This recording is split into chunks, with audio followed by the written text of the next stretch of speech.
Halo Kitalers, kembali lagi di channel hobi kita. Di video kali ini saya ditemani oleh Stanley. Musuh kita ada Fanny dan Handoko. Baru awal-awal permainan udah langsung kena mental Fanny. Di video kali ini aku kasih judul kena mental sebelum berjuang. Kalau biasanya aku partneran sama Fanny, di video kali ini berbeda. Dan di awal-awal sebenarnya Fanny itu kepingin sekali-sekali partneran sama Stanley. Aduh, yang tadi udah pernah kayaknya. Terus kepingin partneran sama Stanley lagi. Tapi Handoko yang volunteer atau sukarela kepingin partneran sama Fanny. Ya nanti kasihan loh Fanny, gak ada yang mau partneran sama dia. Tadi di awal-awal video ini aku yang ulangi lagi ya. Jadi waktu Fanny yang pertama kali serve langsung aku cegat dan langsung poin. Itu salah satu trik yang bagus untuk diterapkan. Jadi kalau kita awal-awal main tuh kan masih nebak-nebak lawannya itu sekarang mainnya gimana, terus masih ya santai-santai penyesuaian. Tapi kalau kita pertama kali saat poin pertama itu langsung kita cegat, itu lawan kita bisa kena mental. Waduh, belum kok udah kayak gini. Ya walaupun nanti lihat tergantung rallynya ya. Kalau rallynya ternyata lawan kita cuman bagus di awal, terus di tengah-tengah kok bepok atau melempem, ya itu nanti bisa berbalik arah sih kalau serangannya. Tapi suatu trik yang bagus kalau kita awal-awal langsung cegat dan langsung dapetin poin. Kalau aku dulu pernah bilang, mungkin nggak di video ini ya, tapi bilang ke partnerku, kalau jangan main-main sebelum kita dapat 5 poin. Jadi 5 poin pertama itu kalau kita bisa dapat lebih unggul dari lawan 5, atau paling enggak kita jaga 5 dulu lah. Itu kita punya 5, baru boleh sedikit santai. Tapi jangan di awal-awal permainan kita mainnya itu santai, nanti cepet kalah, tambah cepet kalah. Soalnya kalau misalnya lawan gampang banget dapat poin gara-gara kita aras-arasen ya. Aras-arasen tuh males atau meremehkan, santai-santai di awal. Itu selain ya nanti kita agak berat untuk ngejar poinnya ya. Selain itu yang kedua, mental lawan jadi terbentuk lebih percaya diri. Tapi kalau dari awal kita udah nyerang, misalnya lawan kita satu orang diincer terus, itu bisa bikin mentalnya down. Nah kalau udah down itu gampang banget berbuat kesalahan. Kadang-kadang kalau kita gendong temen ya, lalu yang digendong ini malah males-malesan gitu. Jadi yang gendong ini juga jadi malas. Terus mikir, wah aduh boloku atau partnerku kok kayak gini mainnya. Tapi kalau kamu punya mental, bukan mental juara, kamu punya mental penggendong sejati. Ada mental penggendong sejati. Kamu nggak mudah menyerah begitu aja. Nah, kalau aku lihat-lihat di video ini, Fani itu kena mental, jadi belum apa-apa dia udah takut gitu. Karena kalau lihat yang main, ya lawannya Fani itu memang perlu ditakuti.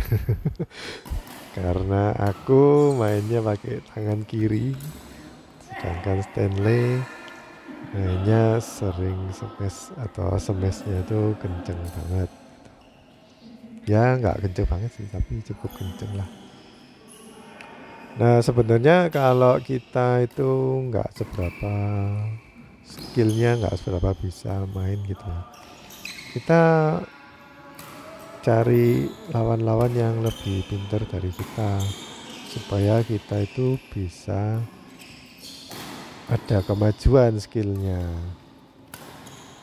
Dan jangan selalu minta digendong sama yang lebih pinter. Tapi misalnya kalian sama partnermu levelnya sama ya, terus lawan yang levelnya lebih tinggi dari kamu, dua-dua lawannya lebih tinggi dari kamu, itu bisa melatih melatih mental atau bermain apa itu istilahnya nothing to lose. Jadi ya wis kalah gak apa-apa gitu. Pokoknya wis wajar lah kalau kalah gitu. Tapi harus punya ini kayak inisiatif mau belajar. Jadi bukan dikalah-kalahkan biar cepat selesai gamenya, tapi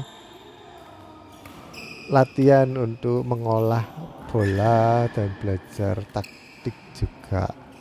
Karena kalau kalian lihat ya, mainnya Stanley sama aku kelihatannya ya kadang-kadang santai, terus kalau waktunya nyerang ya beneran nyerang gitu, nggak terus ditahan terus dikasih silang net atau cuman dikasih smash yang pelan kayak ngefur ya atau meremehkan gitu, enggak. Tapi aku mainnya sama Stanley itu ya serius lah, 3/4 serius. Pokoknya nggak main cepat. Kalau seriusnya sih pasti, cuman nggak main cepet nyerang terus itu enggak. Ya tujuannya supaya Fani juga ikut berlatih gitu. Tapi ya kembali lagi ke Faninya sendiri, dia kuat nggak mentalnya. Kalau di awal-awal mungkin masih berusaha ya. Apalagi kalau diincer. Setiap kali disemes sama Stanley terus mati. Nah mungkin Fanny udah mulai mikir kalau ngangkat bola ke arahnya Stanley harus hati-hati, harus lebih siap untuk menerima defense.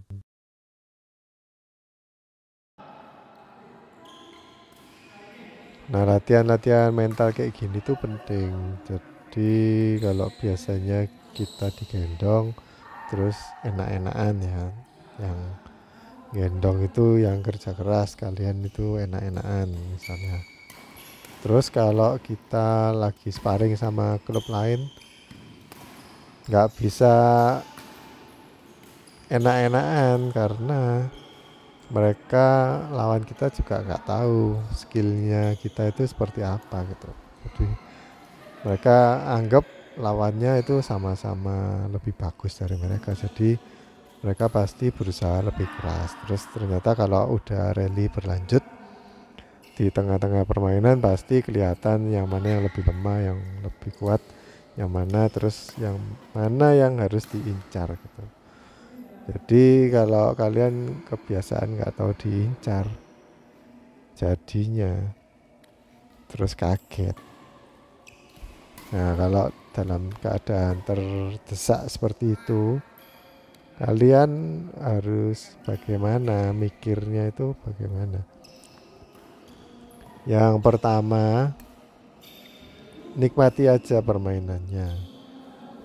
Terus yang kedua, coba cari hikmahnya atau cari poin-poin apa yang kalian bisa pelajari dari permainan ini.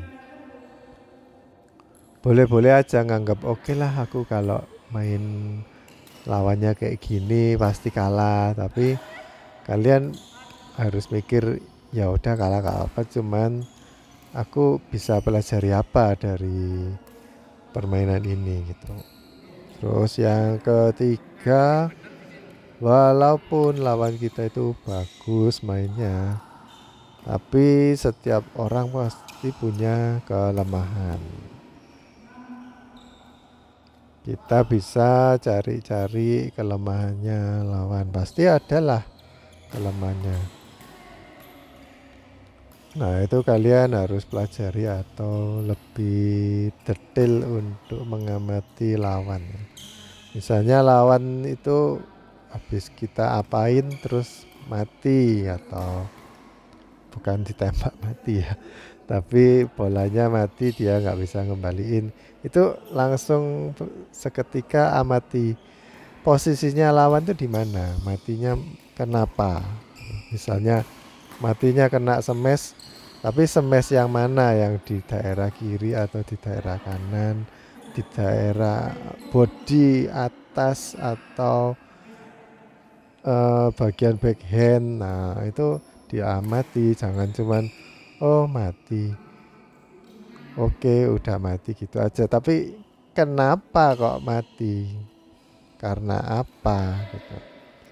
Lawan kita itu bisa mati kenapa, dan sebaliknya waktu kita juga mati nggak bisa ngambil, kita juga lihat posisinya lawan tuh di mana. Posisinya lawan waktu di situ, terus dia ngasih lurus atau ngasih drive, aku nggak bisa ambil. Berarti aku kekurangannya kalau lawan berada di posisi itu, aku harus bagaimana supaya aku bisa ambil. Aku harus ngisi posisi yang mana gitu. Kemarin aku main di, walaupun partnerku yang diincer terus ya, tapi sekali-sekali waktu bolanya enak sama lawan tuh disemes ke arah forehandku. Nah, biasanya kalau disemes tuh kan pegangannya backhand ya. Jadi kalau dikasih ke forehandku, terus aku kelabakan nggak bisa ambil gitu. Tapi aku udah mikir 2 kali kena kejadian itu, terus aku langsung mikir, oh berarti lawan udah tahu kalau forehandku diincer. Jadi waktu lawan itu mau ada gerakan mau nyemes, aku udah siap-siap untuk ngambil di forehand. Jadi agak geser dikit, setengah langkah ke arah forehandku. Makanya terus bisa ngembaliin bola.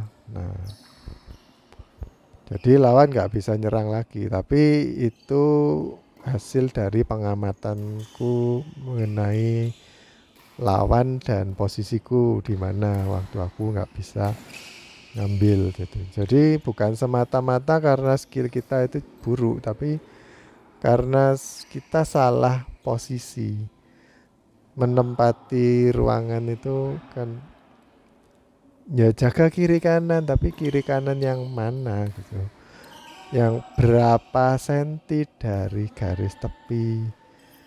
Kalau kita tarik diagram XY itu ya, berapa senti X-nya, berapa senti Y-nya. Nah, kayak gitu.